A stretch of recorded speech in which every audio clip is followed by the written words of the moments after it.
सोचो, कल तक ये सब एक ही कुल के भाई थे, एक ही आंगन में खेले, एक ही गुरुकुल में शिक्षा ली, लेकिन आज वही भाई, वही रिश्तेदार कुरुक्षेत्र की धूल में आमने सामने खड़े हैं। अब ना कोई रिश्ता याद है, ना कोई मोह, सिर्फ धर्म और अधर्म की अग्नि।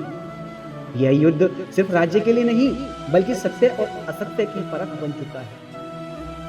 और साथियों, आज का दिन आने वाली पीढ़ियों के लिए एक ऐसी गाथा लिखने वाला है जिसे दुनिया कभी भूल नहीं पाएगी। जैसे ही सूर्य अपनी ऊंचाई पर पहुंचा, कुरुक्षेत्र की रणभूमि में धूल और खून की खुशबू फैल गई। पांडवों के शिविर में अर्जुन अपने रथ पर बैठे गांडीव तैयार कर रहे थे।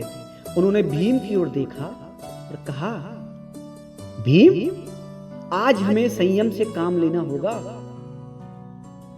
पर हम पीछे नहीं हटेंगे। भीम ने उत्तर दिया, अर्जुन, डर किसी के लिए नहीं है, देखना है कौन किसकी शक्ति को पहचानता है। दूसरी ओर कौरव शिविर में भीष्म पितामह ने अपने सेनापतियों को निर्देश दिए, आज पांडवों को कोई राहत नहीं मिलेगी। प्रत्येक बाण, प्रत्येक घोड़े का कदम तय कर लो। उधर द्रोणाचार्य ने भी कौरवों को समझाया, युद्ध केवल शक्ति से नहीं, बुद्धि से जीता जाता है। अश्वत्थामा अपने दस्ते के साथ आगे बढ़ा और नकुल सहदेव की छोटी टुकड़ियों को घेरने का प्रयास किया। नकुल, तुम्हें यह मौका नहीं देना है कि वे पीछे हटे, अश्वत्थामा जोर से बोला। नकुल ने मुस्कुराते हुए जवाब दिया, हमारे कदम तेज हैं, तुम्हारी चालाकी का जाल काम नहीं है।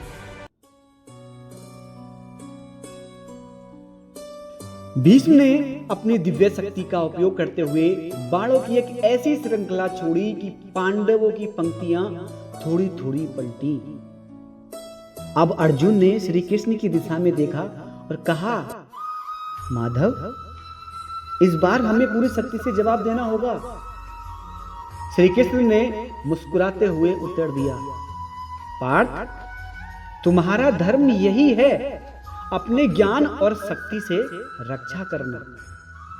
अर्जुन ने गांडीव उठाया और भीष्म की ओर बाणों की वर्षा करनी शुरू कर दी। भीष्म ने अपनी शत्रु संरक्षण क्षमता से पलटवार किया।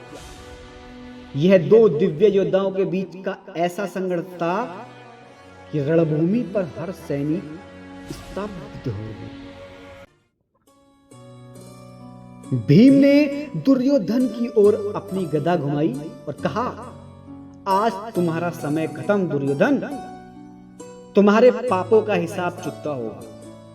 दुर्योधन ने उत्तर दिया, भीम, तुम जानते हो कि केवल शक्ति से ही जीत नहीं होती, चालाकी भी जरूरी है।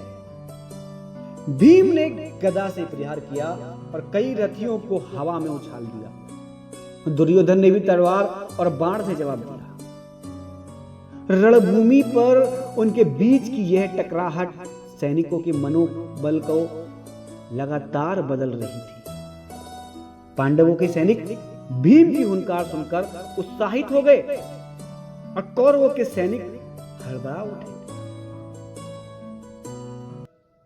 द्रोणाचार्य ने अर्जुन और युधिष्ठिर की टुकड़ियों पर विशेष बाणों की बौछार की। युधिष्ठिर ने अपने रथ को घुमाते हुए सैनिकों को सुरक्षित स्थान पर ले जाने के लिए कहा। सहनशीलता और संयम ही आज हमारी ताकत है। अर्जुन ने अपने गुरु के खिलाफ धर्म का पालन करते हुए बाण चलाए। यह दृश्य भावनात्मक था, गुरु और शिष्य का सामना, लेकिन धर्म और कर्तव्य सर्वोपरि था। सैनिकों ने इस दृढ़ता को देखकर दोबारा मोर्चा संभाला।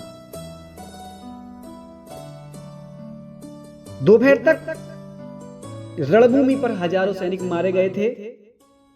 घोड़े, रथ, हाथी और सैनिक बिखरे पड़े थे। नकुल ने अपने साथी घायल सैनिकों को उठाकर सुरक्षित जगह पर ले जाने की कोशिश की।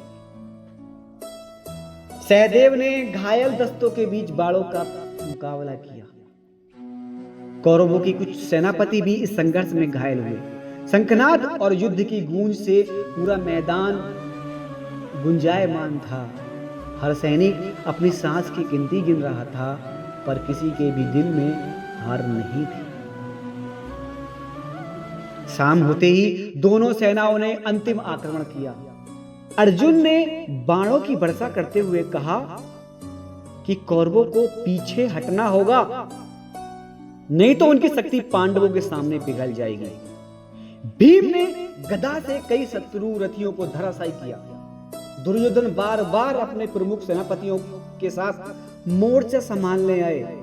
नकुल और सहदेव ने चपलता से छोटे दस्तों को नियंत्रित किया। रणभूमि में धूल और धुंध इतनी थी कि सैनिकों को मित्र और शत्रु का फर्क बहुत मुश्किल से दिख रहा था। सूर्यास्त के बाद शंखनाद हुआ और आज की लड़ाई विराम पर आई। रणभूमि पर बिखरे सब, टूटे रथ और थके हुए सैनिक आज की गवाही दे रहे थे। पांडव सैनिकों ने महसूस किया कि भीष्म और द्रोण अभी भी अजय हैं, जबकि कौरवों ने जाना कि अर्जुन और भीम की आग को बुझाना नामुमकिन है। आज का दिन साबित कर गया कि निर्णायक पल अभी बाकी है। दोस्तों, छठा दिन यही समाप्त हुआ, लेकिन कल जब यह महायुद्ध फिर से शुरू होगा तो और भी भयानक और निर्णायक घटनाएं सामने आएंगी।